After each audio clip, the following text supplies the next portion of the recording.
Hey there, hunters. Welcome back. Today I've got a new build for you, and it is my first billion DPS build of the season. This is a Howling Wind Selena, and with our DPS setup, we are right around 1.6. Can edge up to 2 occasionally, billion. But when we switch to our more defensive mapping setup,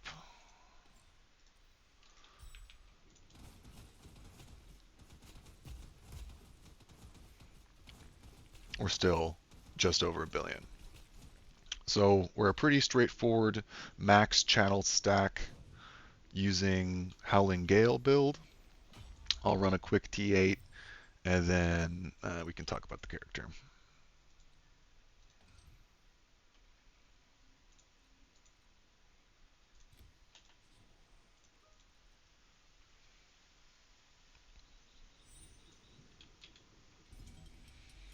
I forgot I've been doing cogwheel. That's fine. But with Howling Gale, it just auto targets the whole screen and evaporates everything. We are stacking all ailments and also converting everything to erosion. Stacking a ton of generic damage for both offense and defense.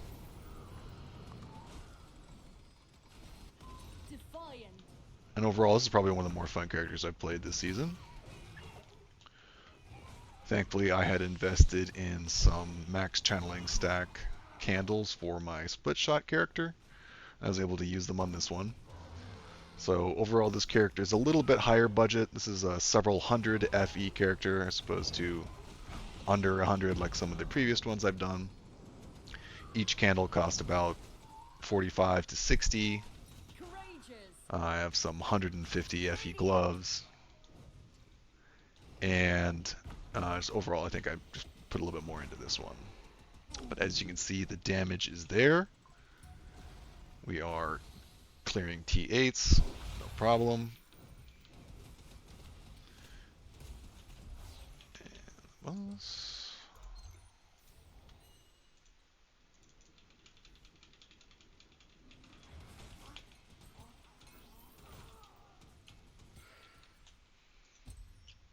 everything's mounted. Cube, pirates.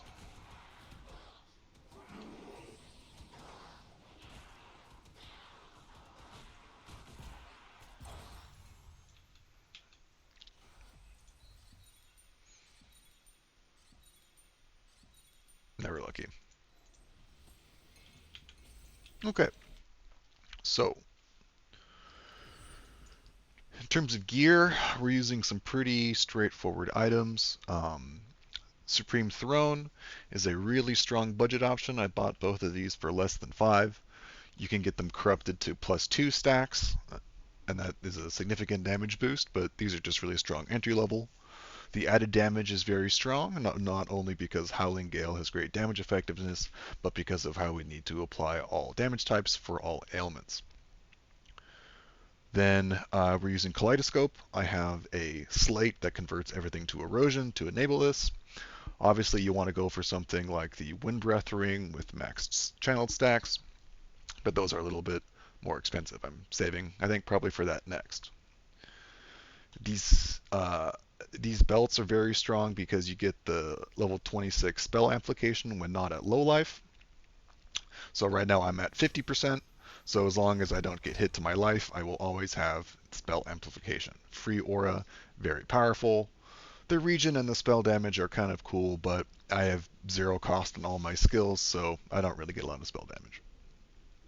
Vortex Heart for the very strong added fizz, crit damage, and focus strike. Focus Strike is really hard to beat for most AoE builds. There are some rare amulets that might get better on the high end, but so far this is just hard to beat. Fighting Stompers, just extremely powerful, generic, less damage taken, more damage done, and move speed. What more can you want from a boot slot?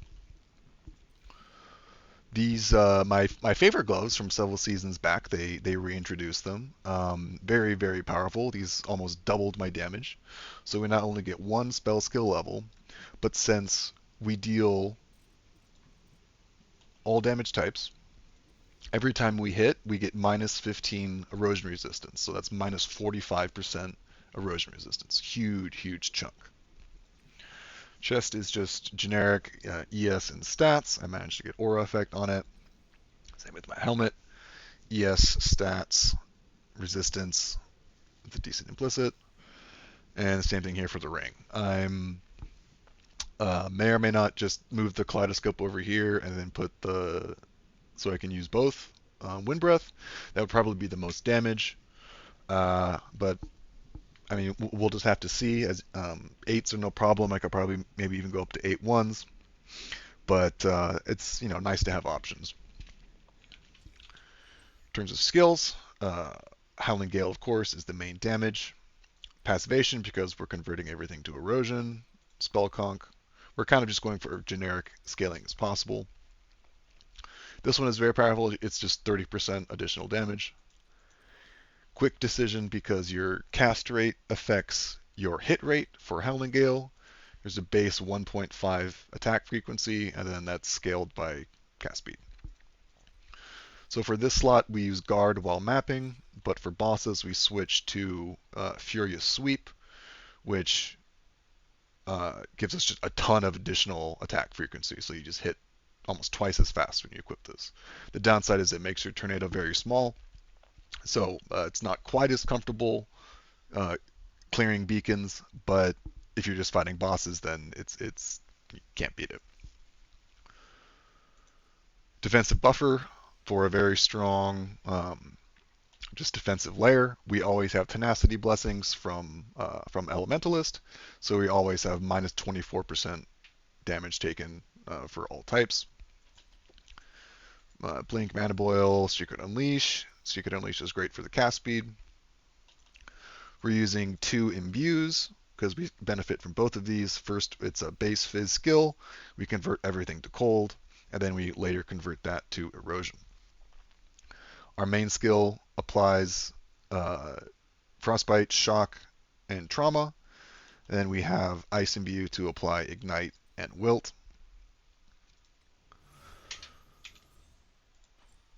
We're using Goddess of Knowledge for focus blessings and damage. Then Elementalist for channeled stacks and damage. Finally, Warlock for damage and then a lot of damage.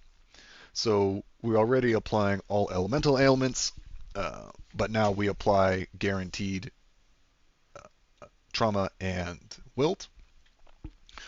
So that's when you need to have the base damage for those other skills. We also get to utilize this notable, very powerful when you apply all ailments. Everything else is just kind of generic damage, crit, ES. I really only have 20% crit, but it seems just better to get crit than not. Cooldown, charges, damage, etc. Then for slates, the main thing you would want for my version of the build is mixture. Converts elemental to erosion and then gives you paralyze. I got lucky and was able to get preparation, so I just get more cast speed, more hit rate. But there's a million and one things you could get for a second main skill here, but just try to find one that's within your budget and gives you something good. Focus blessing here, channeled stack, and then I need to get a channeled stack on this one. This is a nice defensive utility, but at this point I'm basically, it's better to just one-shot everything. Let's see, what else? Resistances are pretty good, especially with all the like negative additional damage we get. It just feels pretty tanky. And yeah, overall really fun character. The way, Howling Gale just auto targets and goes off screen is super great. There can be some times where it would just be like off fighting something else and not on top of you, but then if you just hold right click, you can control where it goes.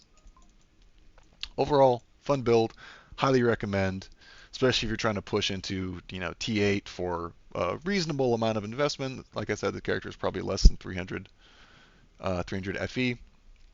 Highly recommend. If you're enjoying this build series, please stay tuned. Leave a comment with a build you would want me to try out, or like an archetype to explore.